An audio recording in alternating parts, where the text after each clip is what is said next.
Marianne, bonsoir. Bonsoir. Étudiante au cégep, peut-être à l'université, mais entrepreneur depuis déjà un certain temps parce que la fraisière Marieville, est-ce que je peux dire les choses ainsi? C'est toi qui run la shop? Oui. Depuis longtemps? C'est un projet que j'ai commencé quand j'avais 15 ans. En fait, À 15 ans, tu as parti ton entreprise. Oui. C'est pas l'entreprise familiale, là. En fait, mes grands-parents faisaient des fraises. Puis, ils ont décidé d'arrêter parce que, à un moment donné, ils avaient fait Il leur était tanné bout. des fraises. Puis moi, j'ai décidé de recommencer un projet. Donc, c'est ça. J'avais 15 ans. J'ai planté mon premier champ de fraises framboises. Au Quand début, tu dis j'ai planté, c'est toi littéralement qui es allé planter? oui. J'avais de l'aide. Au début, c'était pas un gros projet.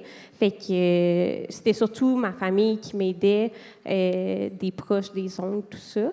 Mais rapidement, c'est devenu quand même plus gros. Pour nous donner une idée aujourd'hui, là, des fraises, je ne sais pas comment on mesure ça, c'est au Oui. casseau, à la tonne, combien tu en produis? Comment je pourrais vous dire ça pour que ce soit simple à comprendre pour tout le monde? Mettons, cette année, j'ai planté plus que 120 000 plants de fraises. 120 000? Oui. C'est une pas pire business. Oui. Là où ça devient intéressant, c'est que ce sont plus tes oncles, tes tantes et la famille qui t'aident à planter. Tu as des travailleurs qui viennent de loin, qui viennent du Guatemala. Exact. En fait, mes oncles, tout ça, sont encore là, mais comme mon entreprise a pris de l'expansion, là, quand même rapidement, j'ai dû engager de la main-d'œuvre étrangère. Donc, oui, des Guatémaltèques. Fait Là, que de qui deux choses m'aident. l'une, c'est ou ta famille ou de la main-d'œuvre étrangère. Entre les deux, on ne trouve pas. C'est compliqué. C'est D'accord. compliqué, oui. Et tu as décidé de faire en sorte que les conditions de vie de ces gens-là soient les meilleures possibles, on peut comprendre. Oui, exact. Engager de la main-d'œuvre étrangère, ça vient avec plusieurs défis,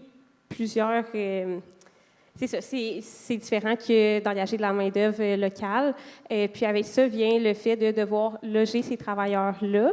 Donc, l'année passée, ce que j'ai fait, c'est que par un concours de circonstances, j'ai été voir un motel qui était près de chez nous. Il n'était pas encore à vendre, mais les propriétaires commençaient à être un petit peu âgés.